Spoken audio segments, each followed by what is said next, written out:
Olá, boa noite. Boa noite. Um alerta para os endividados. Empresas oferecem empréstimos ilegais com juros muito acima do mercado. Um alerta para os pais. A vacinação contra a polio está longe de atingir a meta do governo.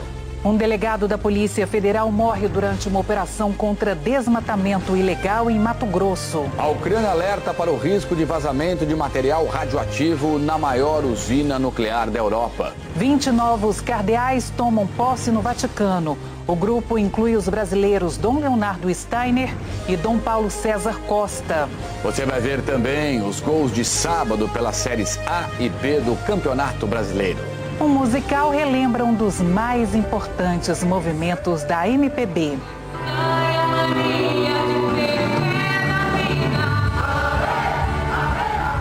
O Jornal Nacional está começando. Empresas têm usado o cartão de crédito de quem precisa de dinheiro para oferecer um empréstimo ilegal e com juros abusivos. Os cartazes estão por toda parte. Oferecem dinheiro na hora, sem burocracia, com pagamento parcelado em até 12 vezes no cartão de crédito. Facilidade também encontrada na internet. Nós entramos em contato com duas dessas supostas instituições financeiras. Por telefone, eles explicam como funciona o empréstimo. Nós transformamos o limite do cartão em dinheiro na hora. Aprovou o cartão, não passei na máquina, aprovou, eu te dou dinheiro na hora. Peço uma simulação no valor de R$3.000 para pagar em até 10 vezes. Numa das supostas empresas que atende em Belo Horizonte, Brasília e Goiânia, para receber R$3.000 em dinheiro, o interessado tem que assumir uma dívida de mais de R$4.000 debitada no cartão de crédito. Ficam 10 parcelas de R$ 402,49. É necessário o limite disponível no cartão de R$ 4.024,90. Nós vamos passar esse valor total, R$ 4.024,90. Segundo especialistas, é uma péssima escolha por causa dos juros abusivos que o agiota cobra. Às vezes ela nem percebe que está pagando tantos juros e como que isso pode impactar aí o salário dela. Se você passar R$4.000 no crédito e levar para casa R$3.000 e pagar em 10 parcelas, isso equivale a uma taxa de juros de 4,5% ao mês, quase 60% ao ano, que é uma taxa muito alta. Num banco tradicional, uma taxa para um crédito pessoal seria em torno de 2,5% ao mês, que representa metade desses juros aí cobrados nesse cartão de crédito. E se a fatura do cartão não for paga em dia, os juros aumentam ainda mais. Não só perde seu poder de compra no cartão de crédito para uma eventual emergência no futuro, você vai ter um problema enorme aí para pagar os juros do banco que vai te cobrar por essa fatura que não foi paga em dia. E esses são um dos maiores juros do mercado. Além de poder se transformar em uma armadilha, esse tipo de empréstimo não pode ser realizado por qualquer empresa. A associação que representa o setor de meios eletrônicos de pagamento entende que operações de crédito e empréstimos são serviços exclusivos de instituições financeiras autorizadas pelo Banco Central. E caso sejam feitos por outro tipo de agente, a prática deve ser coibida.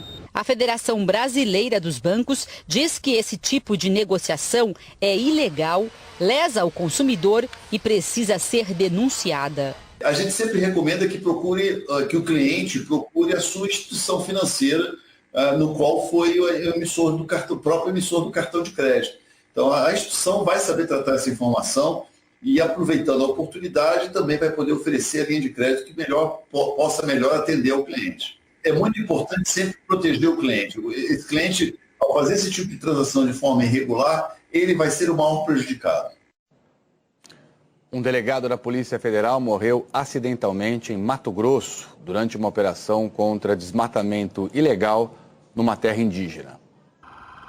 Agentes da Polícia Federal de Cuiabá fizeram um comboio até o Aeroporto Internacional de Várzea Grande para se despedirem do colega de trabalho. De lá, o corpo do delegado Roberto Moreira da Silva Filho foi transferido para Brasília, onde mora a família dele. O delegado estava em mais uma etapa da operação de combate ao garimpo e o desmatamento ilegal na terra indígena Aripuanã, no noroeste de Mato Grosso, que começou em março deste ano. Segundo a PF, ele foi morto por acidente. De acordo com as primeiras informações da Polícia Federal, durante uma abordagem a um caminhoneiro em uma área de atuação de madeireiros, o motorista não parou e avançou com o caminhão para cima dos policiais que atiraram. Um dos tiros ricocheteou, ou seja, bateu em algum lugar, voltou e atingiu o delegado. No dia 11 do mês passado, o delegado e a equipe dele passaram por situação parecida. Um madeireiro foi preso em Aripuanã, acusado de tentativa de homicídio depois de ter recebido ordem de parada. Ele acelerou a caminhonete que dirigia contra os policiais. No mês de março, nessa mesma operação, a Polícia Federal prendeu um servidor da FUNAI e um cacique da etnia Cinta Larga, suspeito de receber dinheiro dos madeireiros e garimpeiros para liberar atividades ilegais na região. O ministro da Justiça, Anderson Torres, lamentou a morte do delegado Roberto Moreira nas redes sociais.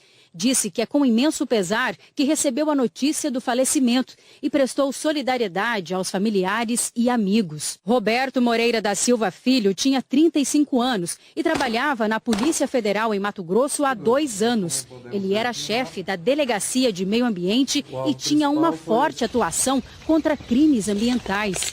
A Polícia Federal perdeu um grande profissional, destacado, corajoso e muito idealista, bastante empenhado na luta contra a criminalidade, especialmente contra os crimes ambientais.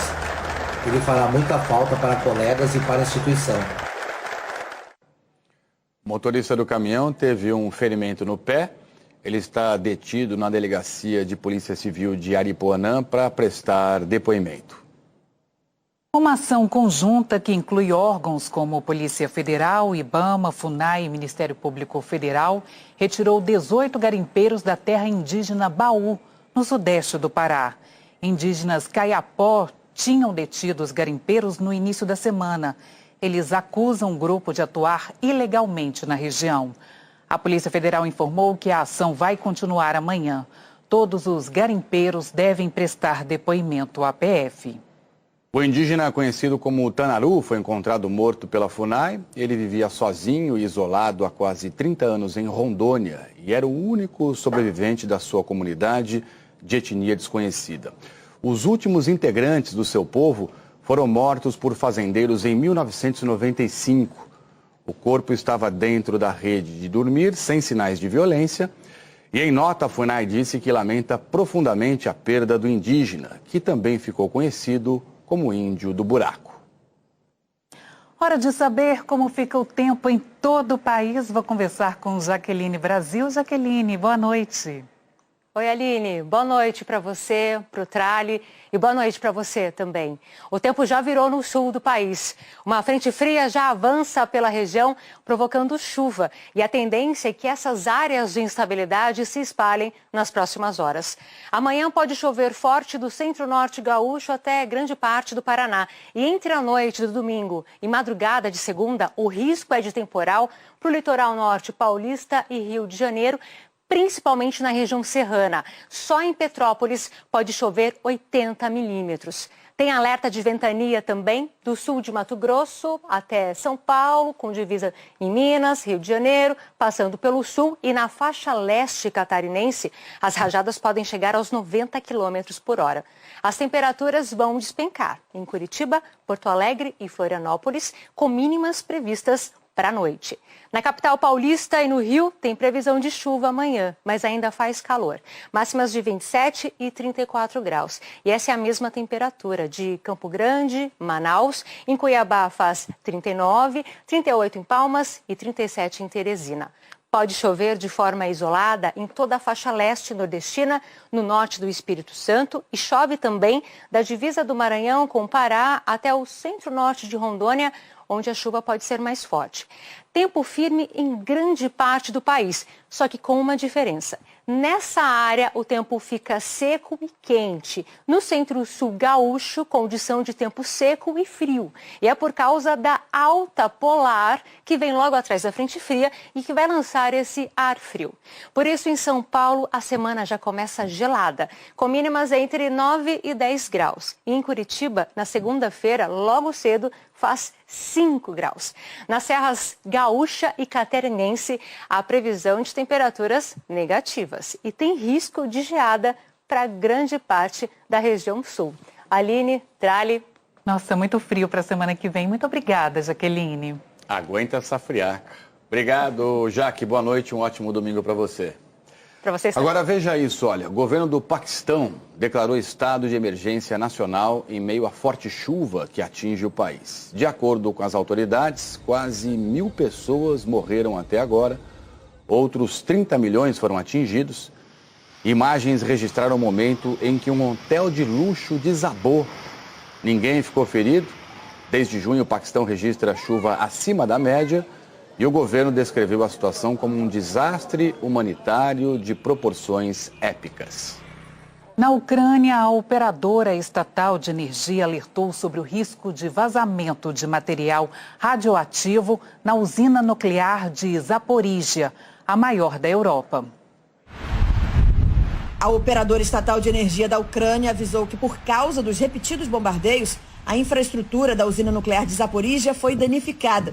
Há risco de vazamento de hidrogênio e pulverização de substâncias radioativas.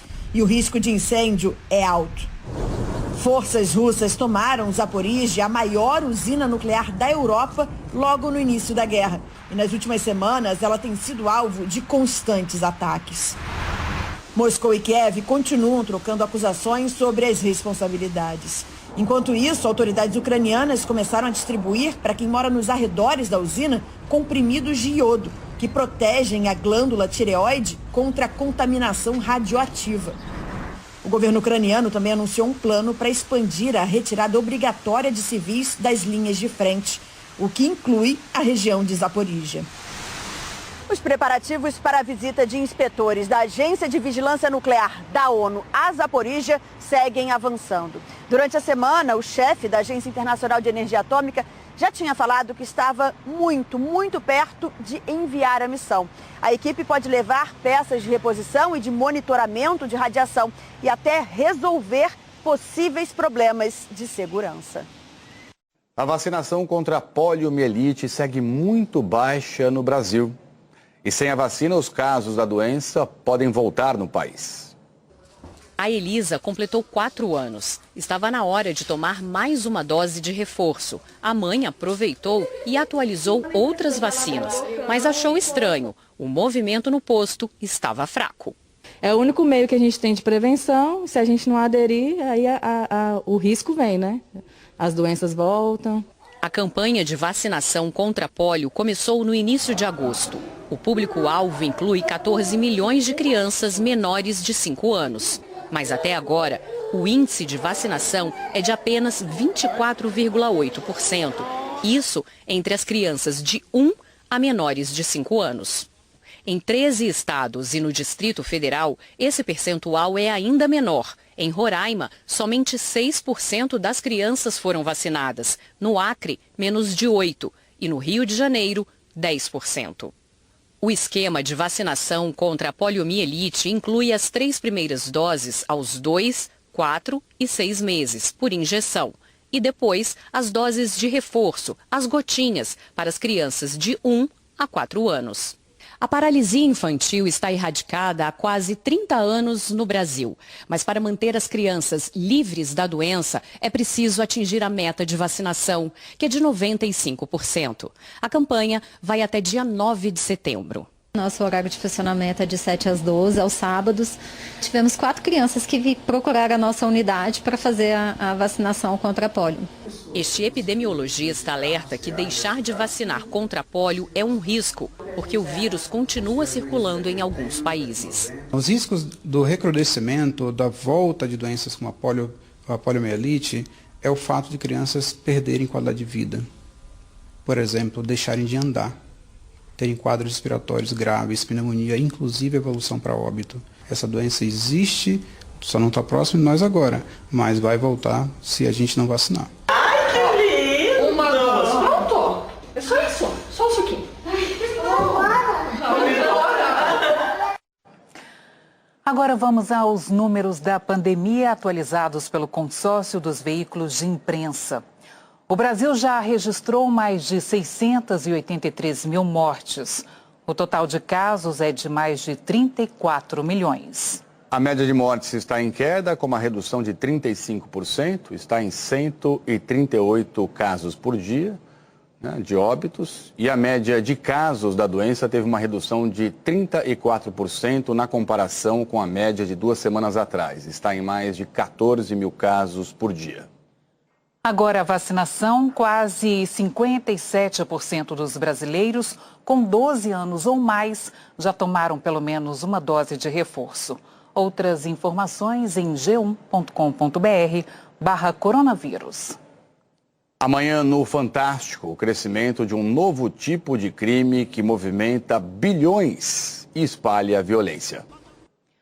A seguir, o dia de campanha de candidatos à presidência. E a posse dos novos cardeais no Vaticano. O Papa Francisco nomeou hoje 20 novos cardeais, entre eles 2 brasileiros. Aos 85 anos, o Papa Francisco prepara a sua sucessão. Para o 8º consistório do seu pontificado, a cerimônia que cria novos cardeais, ele escolheu 20 nomes, 16 deles com menos de 80 anos, idade máxima para um cardeal votar no conclave, a cerimônia que elege o Papa. Entre os novos cardeais, 2 brasileiros, Dom Leonardo Steiner, de 71 anos, arcebispo de Manaus. É o primeiro cardeal da Amazônia, um reconhecimento do Papa também à região, depois do sínodo que levantou tantas questões importantes para a Igreja. A minha nomeação tem a ver com a Amazônia, com toda a Amazônia. O povo da Amazônia é muito grato pela nomeação e eu também. O Papa Francisco tem nos ajudado a perceber em que tempo nós estamos a viver. Quais são as dificuldades, mas quais também são as nossas chances no nosso tempo.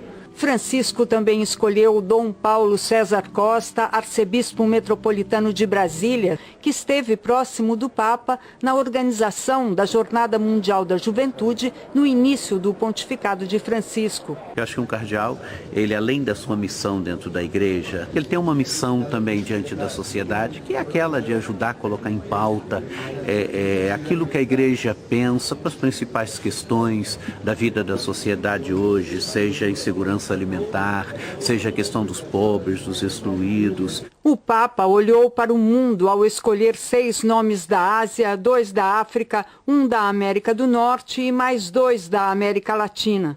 4 países estão representados pela primeira vez: Mongólia, Paraguai, Singapura e Timor-Leste.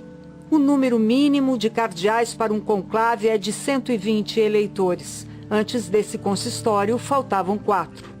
Agora, o Colégio Cardinalício tem 132 eleitores e a maioria deles foi criada por Francisco. Isso quer dizer que esse Papa pode deixar um sucessor que continue a sua obra. O Papa Francisco foi eleito em 2013 para reformar a Cúria Romana. 9 anos depois, o seu projeto está quase pronto. Todos os cardeais dos 5 continentes são convidados para participar da cerimônia. Mas desta vez existe um motivo especial: mostrar a eles a nova Constituição Apostólica que vai reformar a Cúria Romana. Nela, as mulheres ganham mais poder no Vaticano. E é a Santa Sé que deverá estar a serviço das igrejas locais, e não o contrário. Amanhã é o dia do voluntariado, um projeto de vida que em 2021 mobilizou 57 milhões de brasileiros. Depois de um dia inteiro de trabalho no hospital, a Magdala começa a segunda jornada como voluntária. São 3 horas por noite, 4 dias por semana, há 8 anos. As pessoas vindo aqui, elas se apaixonam, porque cada uma pessoa que você encontra aqui tem suas histórias. Aqui também a gente faz amigos. Magdala coordena um grupo de voluntários que faz rondas noturnas para levar roupas e alimentos para os moradores em situação de rua. E ela não está sozinha. Luquino Marque traz 2 novatas para encarar o batente. Inês e Tatiana tinham vontade de ajudar. Foi o Luquino quem abriu o caminho. Se tiver um pouco de boa vontade, tiver vontade de participar realmente, né, não vai faltar lugar para você atuar. Na ronda, Tatiana teve a certeza de que esse é um caminho sem volta para ela. De grão em grão, o meu papel, o papel de cada um, termina tornando algo maior e fazendo com que essa realidade seja menos dolorosa para eles. Para Inês, noites de trabalho e generosidade deixam as melhores lembranças. Lágrima nos olhos quando sai das rondas, né? O sorriso no rosto e o coração leve. São 150 quentinhas para entregar nesta noite.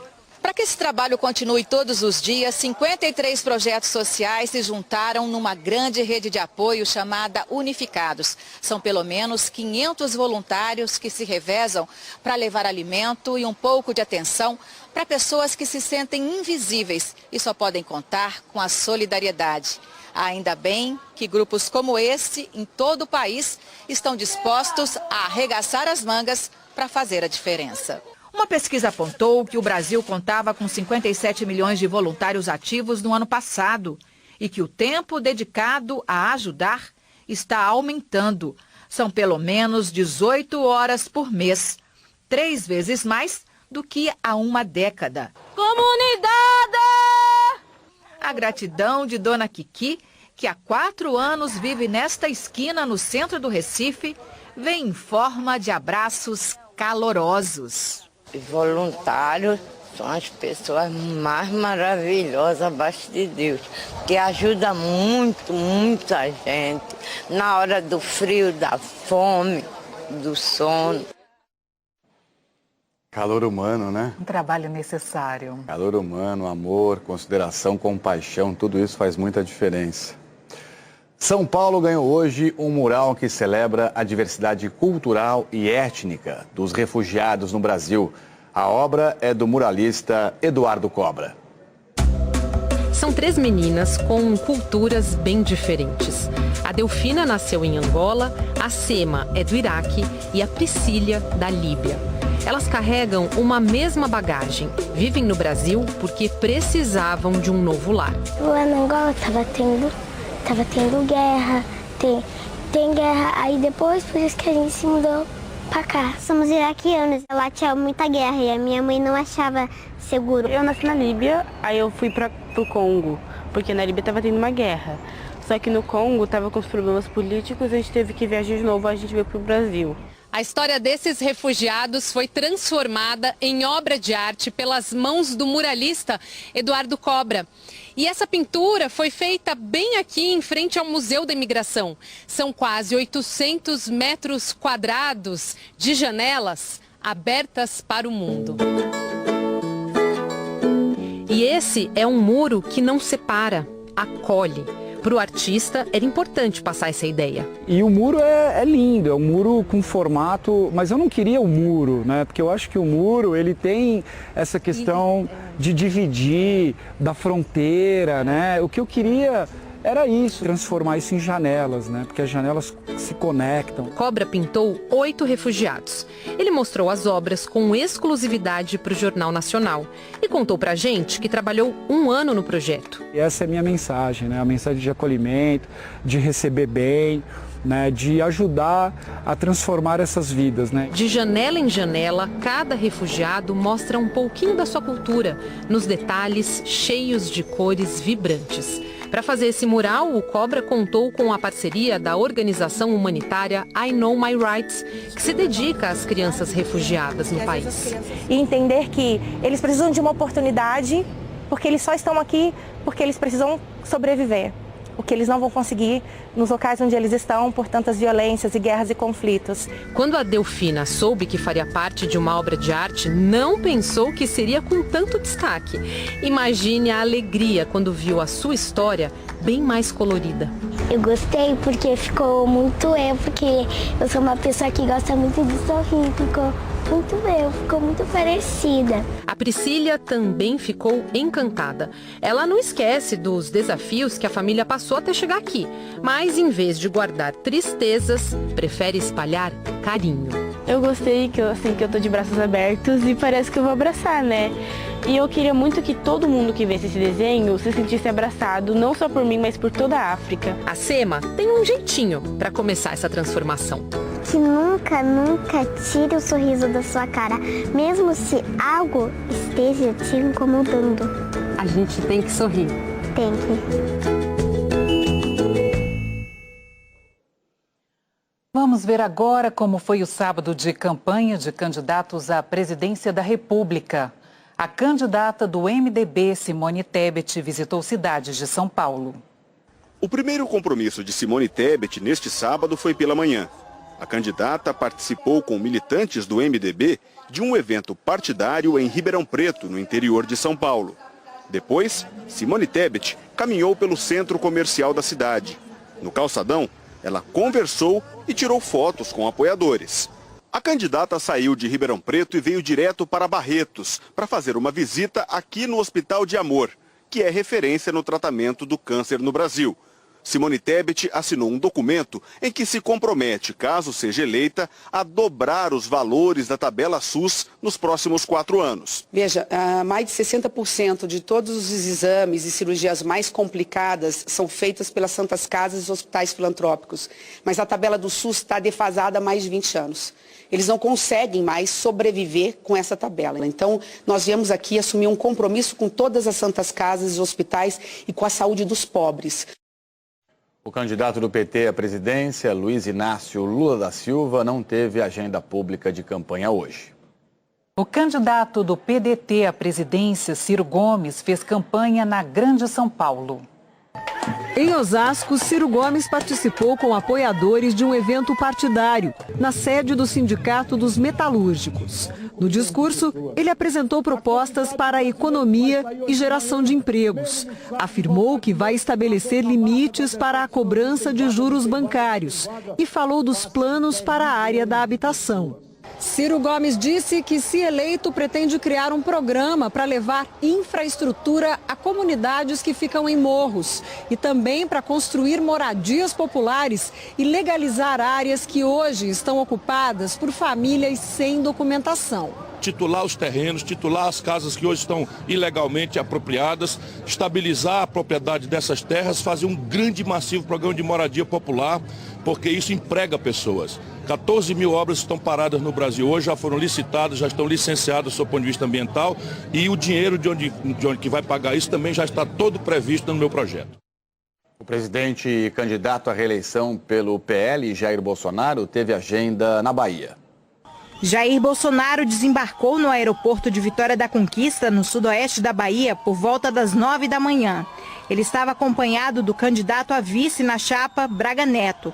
Bolsonaro se encontrou com lideranças políticas da região, participou de um passeio de moto por ruas da cidade e depois de um comício. Durante o discurso a apoiadores, o candidato do PL disse que o Brasil está se recuperando da pandemia e dos efeitos da guerra na Ucrânia. Passamos momentos difíceis com a pandemia e com a guerra, mas o Brasil emergiu. Hoje os seus números da economia são dos melhores do mundo. E cada vez mais o mundo olha para nós. O mundo sem o Brasil passa fome. Nós temos um dever de defender o interesse de cada um de vocês. No começo da tarde, Jair Bolsonaro deixou Vitória da Conquista com destino a Brasília. A candidata do PSTU, Vera Lúcia, fez campanha hoje em São Bernardo do Campo, no ABC Paulista. Vera Lúcia fez uma caminhada até uma feira livre no bairro mais populoso de São Bernardo do Campo. Ela disse que, se eleita, pretende taxar fortunas, lucros e dividendos para construir casas e garantir saneamento básico. A candidata à presidência pelo PSTU falou sobre as propostas para gerar emprego e renda. Uma delas é a redução da jornada de trabalho de 8 para 6 horas diárias para gerar mais vagas. Redução da jornada de 6 horas no primeiro momento. Se depois de tudo isso a gente não conseguir colocar as pessoas no mercado de trabalho, porque é necessário reduzir ainda mais, se reduz ainda mais a jornada. O que não se pode é que deixar as pessoas desempregadas, porque os seres humanos precisam trabalhar para sobreviver. No fim da tarde, ainda em São Bernardo do Campo, Vera Lúcia se reuniu com apoiadores para discutir o plano de governo. O candidato à presidência pelo Partido Novo, Felipe Dávila, fez campanha em Belo Horizonte. Felipe Dávila chegou acompanhado do vice na chapa, Tiago Mitrô. Ele conversou com o público nas ruas da cidade e falou da sua proposta para a saúde pública. Precisamos unificar os dados da saúde, fazer o SUS funcionar melhor com as parcerias público-privadas. E aí nós precisamos de uma avaliação desses hospitais que hoje fazem parte do SUS. Precisamos rever principalmente qualidade do atendimento dado à população. De novo, o foco tem que ser na qualidade do atendimento e não no custo da máquina pública. O candidato constituinte Eimael, do Democracia Cristã, fez caminhada no centro de São Paulo. O candidato disse que, se for eleito, vai trabalhar pela aprovação da reforma tributária. Para ele, a reforma é essencial para o crescimento do país. Para o Brasil crescer, para a economia crescer, é fundamental e imediatamente a reforma tributária, transformando o tributo, em vez de agressor, em companheiro ao lado do contribuinte. O emprego significa desenvolvimento, e desenvolvimento exige a reforma tributária imediatamente. Não perca a seguir os gols de sábado pelo Campeonato Brasileiro. A contagem regressiva para a despedida da tenista Serena Williams das quadras. Campeonato Brasileiro. O líder Palmeiras e o vice-líder Fluminense empataram no Maracanã. No início do jogo, o atacante Rony do Palmeiras acertou essa linda bicicleta da entrada da área. Um golaço. E de cabeça, o Manuel empatou para o Fluminense. 1-1. Em Goiânia, clássico entre Goiás e Atlético Goianiense. Caetano fez 1-0 para o Goiás. Marquinhos Gabriel aumentou. No fim do jogo, Shailon descontou para o Atlético Goianiense. Resultado final, 2-1. No estádio Couto Pereira, o Coritiba recebeu o Avaí. Fabrício marcou o único gol do jogo. Coritiba, 1-0. Pela Série B, o Guarani saiu na frente do Tombense com o Yuri. O Tombense empatou com o Ednei. Mas o Edson Carioca fez Guarani 2, Tombense 1. Semifinal do Campeonato Brasileiro Feminino. Adriana bateu bonito e fez Corinthians 1, Palmeiras 0. Ainda no primeiro tempo, a Camilinha empatou para o Palmeiras. Mas a Jaqueline fez o gol da vitória. Corinthians 2, Palmeiras 1. O jogo que decide quem vai à final é no próximo sábado. Internacional e São Paulo disputam a outra semifinal. E após a derrota para o rival Goiás, o Atlético Goianiense anunciou a saída do técnico Jorginho. Começa na segunda-feira a chave principal do Aberto dos Estados Unidos de tênis. A competição vai marcar a despedida da maior jogadora da história. Até Rafael Nadal veio prestigiar o evento. Não o tenista, mas esse cãozinho aí, Christopher Chip Rafael Nadal, o Yorkshire de Serena Williams. Ele ficou ali, na quadra, enquanto a mamãe treinava. Não estava sozinho. Centenas de fãs vieram testemunhar mais um ato do adeus. Amamos Serena, é a maior de todos os tempos. No último treino de Serena para a torcida antes da estreia em sua competição de despedida, Pate conseguiu um autógrafo. É o último US Open dela, então ter isso é maravilhoso. Aos 40 anos, em casa, diante dos conterrâneos, Serena vai encerrar uma jornada de 27 temporadas dedicadas ao tênis.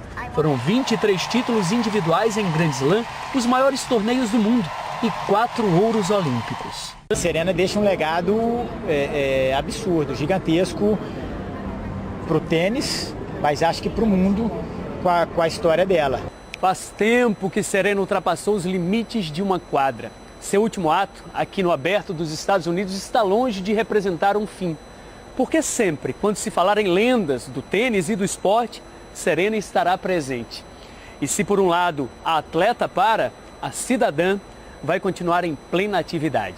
Serena possui uma empresa que financia projetos comandados por pessoas negras, especialmente mulheres, e pretende investir na África e na América Latina, incluindo o Brasil. Ela representa o povo negro americano, pessoas que não têm condições econômicas, lembra esta torcedora. É muito bacana ela olhar para o lado e ela falar, poxa, eu sou aquela garota negra americana que saí de um bairro e eu consegui conquistar o mundo e eu gostaria de mostrar para as mulheres que elas também podem. Para o maior vencedor de Grand Slam da história entre os homens, Rafael Nadal, Serena não foi apenas uma jogadora de tênis. Ela foi uma das mais importantes atletas da história do esporte. Por isso mesmo, gigantes assim nunca deixam vazio, mesmo quando cruzam a porta de saída. E uma das atrações do esporte espetacular de amanhã é o BMX Park, uma das modalidades mais criativas dos Jogos Olímpicos.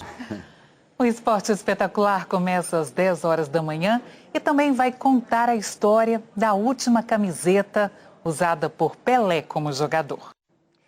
E a seguir, o musical que vai agitar as noites do Rock in Rio. E um musical que relembra um dos movimentos mais importantes da MPB. Uma correção. A gente falou que o segundo jogo da semifinal do Brasileiro Feminino seria no próximo sábado. Na verdade, é no dia 10 de setembro. Correção feita. Muito bem, olha só, o Rock in Rio começa na próxima sexta-feira e esse ano vai ter um espetáculo inédito. Nos 7 dias do evento, o público poderá assistir ao musical O Irapuru, que vai ser acompanhado por uma orquestra. 23 músicos e 30 bailarinos num cenário com uma queda d'água de 40 metros e personagens mundanos e lendários ocupando palco e espaço. 2 anos e meio de trabalho para preparar um espetáculo inédito, inspirado na lenda do Irapuru, o pássaro com o canto mais bonito da Amazônia. O fio da meada foi o Roberto Medina, idealizador do festival, que nos lançou esse desafio. Eu percebi que no mito da criação eles já tinham essa coisa da preservação, né? Da preservação. Você é a pedra, você é a rocha, você é a água. Você não vai exterminar aquilo que você é. Parece uma coisa mágica. A história é narrada pelos atores Heloísa Perricet, Malu Rodrigues, Juliana Linhares e Tiago Lacerda. Ele habita apenas fisicamente nesse planeta. A nova Orquestra do Rio acompanha a trilha sonora do espetáculo, composta por vários estilos musicais, uma marca do Rock in Rio. A gente vai partir da música tribal, música brasileira, tem Edith Piaf, tem Milton Nascimento, Red Hot Chili Peppers, Post Malone. Então a gente vai contar essa história da música que é a história da própria humanidade. Há muito tempo que o Rock in Rio aproveita essa essência da música, de provocar sensações, para expandir os horizontes do festival e oferecer ao público um parque de experiências, como assistir a um teatro musical dentro de uma arena, com orquestra, cachoeira, voo de pássaro e a proposta de uma reflexão. É uma grande provocação para que as pessoas possam se conectar com a natureza através desse espetáculo. Elas possam se reconectar, elas possam viajar no tempo através da música, porque a música é atemporal. Serão 4 sessões de 25 minutos por dia a partir de sexta-feira que vem, quando o festival abre os portões e as asas da imaginação por um mundo melhor. O musical comemora os 50 anos do lançamento de um dos marcos da música popular brasileira, o disco Clube da Esquina, e os 80 anos de Milton Nascimento. Esquina das ruas Divinópolis e Paraisópolis. Foi neste cantinho de Belo Horizonte, no bairro Santa Teresa, que nasceu um dos encontros mais importantes da nossa música, o Clube da Esquina. A gente não sabia que a gente escreveu uma história tão duradoura que quase 60 anos depois que ela começou, nós estamos aqui hoje ainda falando nela. Os irmãos Borges eram muitos, 11, mas a matriarca, Dona Maricota, abriu os braços para receber mais um. Foi Marilton Borges quem apresentou Milton Nascimento para a família. Como diz um amigo meu, o Bituca é o 12º filho. A célula máter do Clube da Esquina é a amizade. Essa amizade não morre. E a amizade foi se transformando em trilha musical. A música que fazia assim vamos dizer, a roupagem daquilo que eles já tinham entre eles, que era a amizade. Eu cheguei, eu vi o Bituca num violão e o Lô num outro violão, sentados ali na porta de casa. Já sentei e já coloquei uma música e essa música foi o Clube da Esquina. Milton Nascimento, Toninho Horta, Wagner Tiso, Lô Borges, Beto Guedes, Márcio Borges, jovens que sonhavam em mudar o mundo com a música.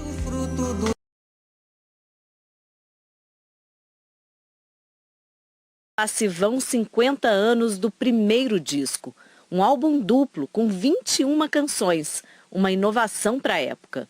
Os sonhos que saíram aqui desta esquina de Minas foram muito mais longe do que imaginavam aqueles garotos lá na década de 1960. O movimento musical fez história e ganhou os palcos do mundo inteiro. Virou livro e agora vai ser contado no teatro. O ator Tiago Barbosa veio da Europa para interpretar Milton Nascimento. Passeou pela esquina e pelas memórias desse movimento que ele conheceu quando era criança. É engraçado que sempre quando eu escuto as músicas, tem essa memória afetiva, né, voltada para a família. O musical foi baseado no livro de Márcio Borges, Os Sonhos Não Envelhecem, Histórias do Clube da Esquina. 16 atores que cantam e interpretam a genialidade da música que misturou Minas, bossa nova, jazz, rock. Eles criaram um som novo para a época, que era, eles ouviam muito Beatles, né? Então eles juntaram Beatles com a música mineira e deu essa coisa totalmente diferente, que as pessoas ficam assim, que som é esse, né? E o som se fez ouvir por várias gerações e se mantém forte, como os sonhos, que não envelhecem. O Clube da Esquina faz parte do ouro do Brasil. Eu fico feliz em saber que valorizamos esse tesouro.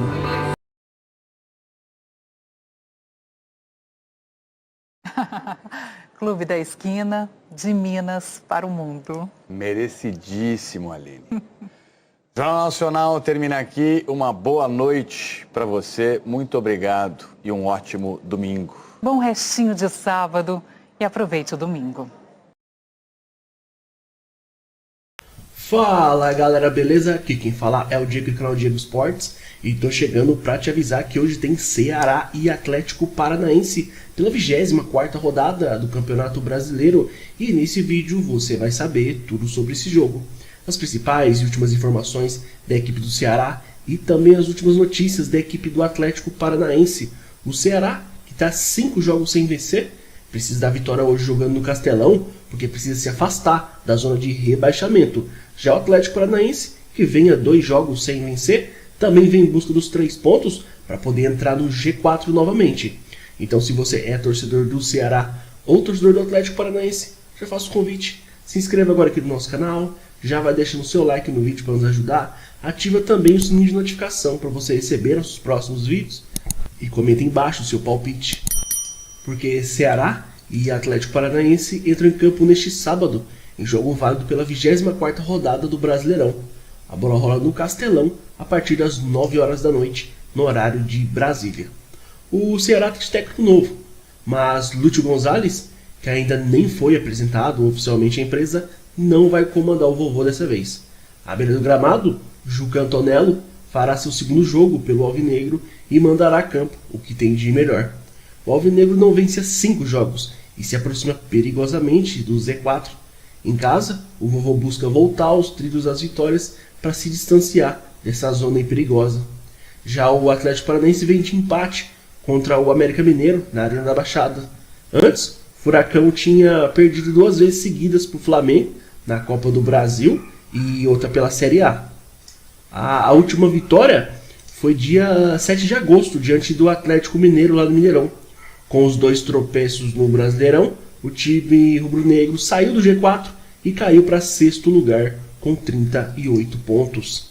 Pelo lado do Ceará, entre os titulares, a principal mudança é o retorno do lateral direito Nino Paraíba, que cumpriu suspensão automática contra o Red Bull Bragantino. Com o jogador Kleber no DM, o Ceará tem procurado a melhor formação do ataque. Zé Roberto e Matheus Peixoto são as opções para o ataque. Provável escalação então hoje do Ceará deve ter o João Ricardo, Luiz Otávio, Messias, Bruno Pacheco e Nino Paraíba, Guilherme Castilho, Richard Coelho e Vina, Mendonça, Vasquez e Matheus Peixoto. Já pelo lado Atlético Paranaense, o treinador rubro-negro decidiu poupar grande parte do time titular de olho na semifinal contra o Palmeiras na terça-feira, na Arena da Baixada. Apenas os atacantes Coelho e Pablo foram relacionados, mas ficam no banco. A formação é parecida com a da goleada sofrida pelo Flamengo. A única alteração é Matheus Fernandes no lugar de Alex Santana. Provável escalação, então, do Atlético Paranaense deve ter Anderson, Nico Hernandes, Matheus Felipe, Pedrinho e Orejuela, Matheus Fernandes, Eric e Vitor Bueno, Vitinho, Rômulo e Vitor Roque. O jogo de hoje ele vai ser apitado pelo Vinícius Gonçalves Dias Araújo, vai contar com os assistentes o Fabrini Bevilacqua Costa e o Daniel Paulo Zioli. Na arbitragem de vídeo teremos o Rodrigo Guarizo Ferreira do Amaral. Atualmente, o Ceará ocupa a 15ª colocação, uma campanha de 5 vitórias, 11 empates e 7 derrotas, marcou 23 gols, sofreu 24, então saldo aí de -1. Já o Atlético Paranaense na 6ª colocação, tem uma campanha de 11 vitórias, 5 empates e 7 derrotas, marcou 29, sofreu 28, tem um saldo positivo aí de 1 gol. Na rodada passada, o Ceará empatou 1-1 fora de casa com o Red Bull Bragantino, e o Atlético Paranaense empatou 1-1 também em casa com o América Mineiro. Na próxima rodada, o Ceará fora de casa enfrenta o Flamengo e o Atlético Paranaense em casa recebe o Fluminense. Então é isso, rapaziada. Desejamos a todos aí um ótimo jogo. Que venha sair o melhor. Fiquem todos com Deus e até a próxima.